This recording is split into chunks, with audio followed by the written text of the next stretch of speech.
धाराशिव जिल्ह्यात रुग्णांची वाढती संख्या लक्षात घेऊन काही बोगस डॉक्टरांनी अनधिकृत वैद्यकीय व्यवसाय सुरू केला आहे.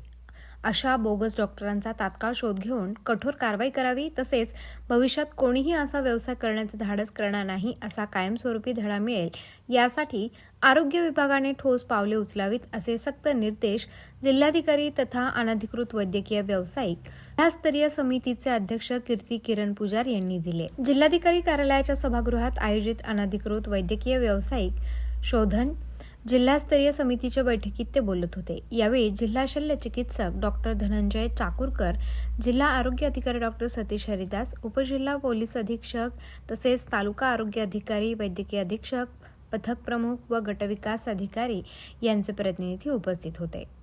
बैठकीत माहिती देताना जिल्हा आरोग्य अधिकारी डॉक्टर हरिदास यांनी सांगितले की आतापर्यंत जिल्ह्यात 69 बोगस डॉक्टरांवर कारवाई करण्यात आली असून त्यापैकी 17 प्रकरणांमध्ये पोलीस तपास सुरू आहे, तर 36 प्रकरणे न्याय प्रलंबित आहेत.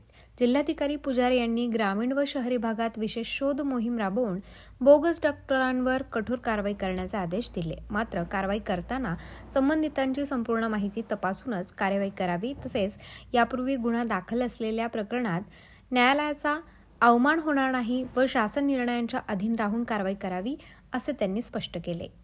कारवाई दरम्यान पंचांच्या समक्ष व्हिडिओ शूटिंग, छायाचित्रण, मुद्देमाल जप्ती व सीलबंद प्रक्रिया करून जप्त मुद्देमाल संबंधित पोलीस ठाण्यात जमा करावा, स्थळ पंचनामा स्वतंत्र फाईलमध्ये ठेवावा आणि संबंधित पोलीस ठाण्याचे ठाणे प्रमुख किंवा अधिकृत प्रतिनिधी उपस्थित असणे आवश्यक असल्याच्या सूचनाही देण्यात आल्या. या बैठकीत बोगस डॉक्टरांवर महाराष्ट्र वैद्यकीय व्यवसाय अधिनियम 1961 तसेच भारतीय न्याय संहिता 2003 अंतर्गत गुन्हे नोंदवण्याचे आदेश देण्यात आले आहेत. यामध्ये वैद्यकीय नोंदणीशिवाय व्यवसाय करणे, अनधिकृत पदवी उपाधी वापरणे, फसवणूक, तोतयागिरी, बनावट कागदपत्रे तयार करणे तसेच औषध व जादूटोणा अधिनियम 1954 अंतर्गत कारवाईचा समावेश करण्यात आला आहे.